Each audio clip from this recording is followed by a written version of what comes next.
I've always been fascinated with the paranormal, so it made perfect sense for me to become a ghost hunter. I nearly didn't follow my dreams when I discovered that none of my friends or family shared my passion. Not one to be bothered trying to join another group, I eventually decided to set out on my own. What's ironic is that I've always been afraid of ghost stories, which is why I wanted to do my own research.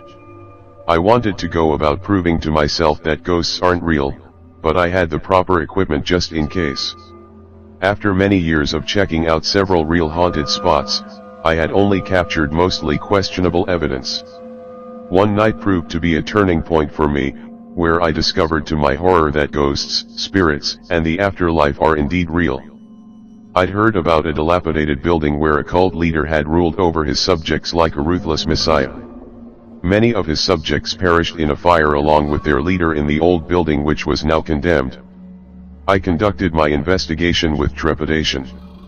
I hadn't received any written permission to conduct my investigation, so I was a little nervous to begin with. When I set foot on the property that fateful night, I had a hunch that it was going to be more than I bargained for. I could hear a variety of different voices and sounds, capturing most of them via EVP recorder and with my video camera. Using my most reliable EDC flashlight to navigate the unsafe building, I moved from room to room, recording anything strange. Once I made it to what appeared to be a meeting room, I froze in my tracks as I sensed a presence via electromagnetic frequencies. I held out my EVP recorder and asked out loud, "Is there anyone here with me tonight?" At first, there was no response, but then I saw a light like a swirling mist filtering down from a hole in the roof.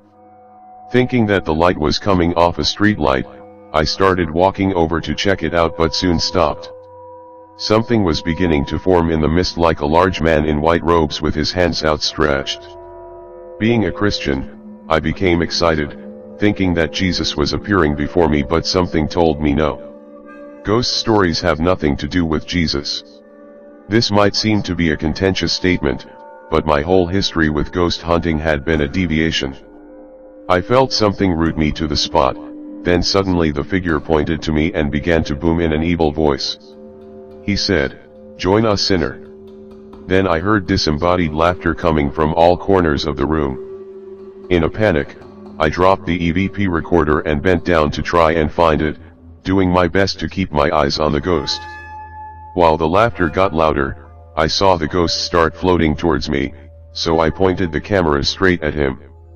His face contorted into a malicious sneer and he pointed his finger at me again, then yelled, "Sinner." I was so scared, so I left my recorder and started to pray as I bolted out of the room, leaving the camera on.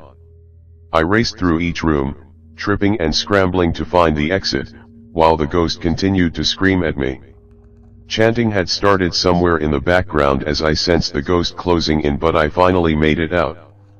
I was convinced that I'd been touched by the devil, so I destroyed all the evidence from that night and swore on the Bible never to hunt ghosts again.